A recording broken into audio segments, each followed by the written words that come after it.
Salam sehat, salam perubahan. Bertemu lagi dengan saya Intan Nilam di channel kesayangan kalian, Point News. Kasus korupsi Kota Haji saat ini tambah melebar dan bahkan menyeret banyak pihak. Yang rupanya keterlibatan orang-orang besar di dalamnya ini sangat mungkin ya. Kasus seperti ini bak misteri yang sulit diungkap. Namun pertanyaannya, siapakah dalangnya?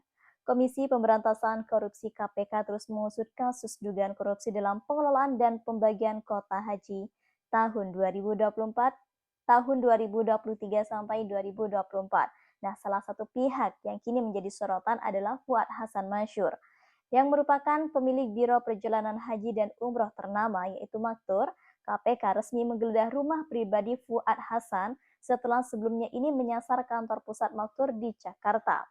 KPK mengkonfirmasi bahwa penggeledahan ini dilakukan di rumah Fuad Hasan di kawasan Jakarta.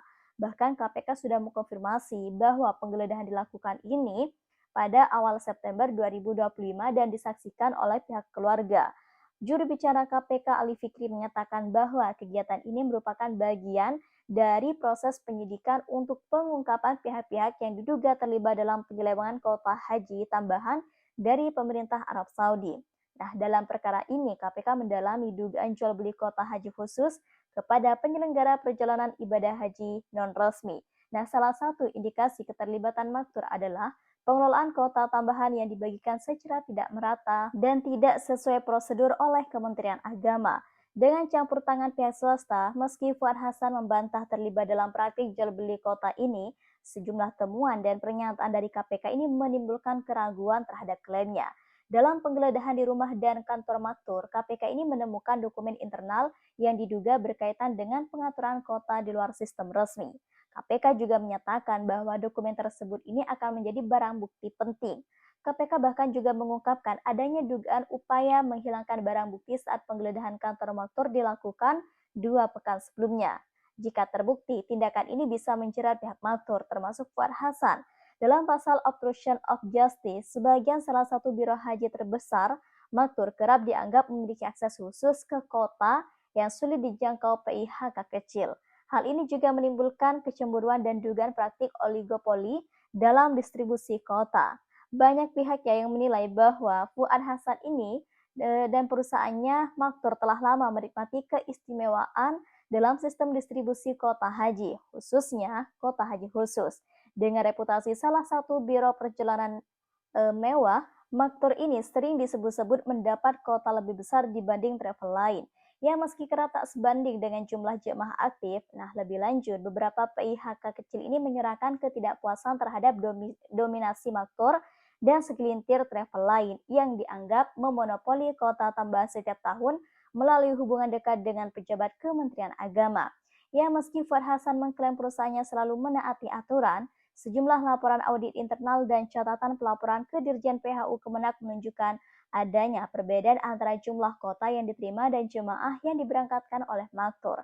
Hal ini memunculkan dugaan bahwa sebagian kota diperjualbelikan ke travel kecil dengan markup tinggi dalam proses pembagian kota tambahan dari pemerintah Arab Saudi pada 2024.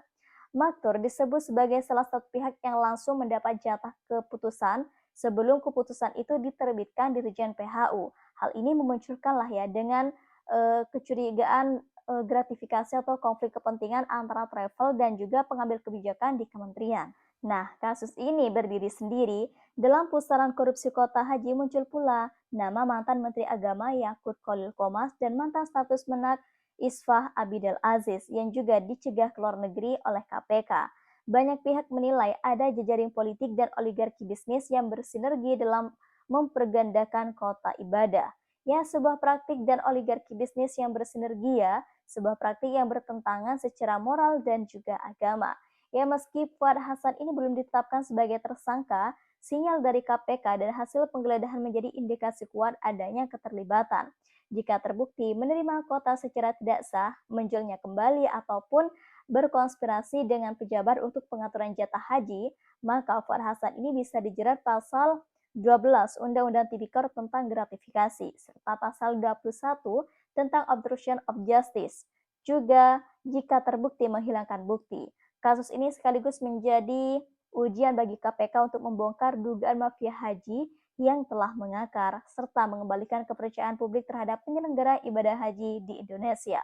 Salah satu kritik paling tajam terhadap Fuad Hasan dan Biro Perjalanan Elit adalah seperti Maktur, yang mana komersial ibadah haji, ibadah yang seharusnya sakral dan dikelola berdasarkan prinsip keadilan dan kesetaraan, kini berubah menjadi barang eksklusif yang hanya bisa diakses oleh kalangan berduit. Kritik terhadap dominasi travel besar seperti Maktor juga datang dari kelompok masyarakat kelas menengah ke bawah. Mereka menganggap praktik distribusi kota telah menciptakan ketimpangan sosial akut dalam pelaksanaan ibadah haji. Salah satu akar persoalan dalam kasus ini adalah minimnya transparansi dan pengawasan dalam bisnis haji khususnya dalam alur kota. Travel seperti Maktur jarang tersentuh audit publik, sementara akses informasi soal distribusi kota hampir tidak tersedia untuk umum. Nah, menurutnya ini ya, sistem ini dengan sengaja dibiarkan tertutup karena menguntungkan oknum tertentu, baik dari sektor swasta maupun pemerintahan. Nah, selama kota haji ini dianggap sebagai komoditas politik, aktor seperti Fuad Hasan akan terus punya ruang bermain. Salah satu tuduhan serius yang kini tengah ditelusuri oleh KPK adalah dugaan bahwa Maktur ini melalui Fuad Hasan berperan sebagai perantara atau broker kota. Mereka ini diduga menampung kota dari Kemenak lalu menjualnya kembali ke travel kecil dengan harga tinggi.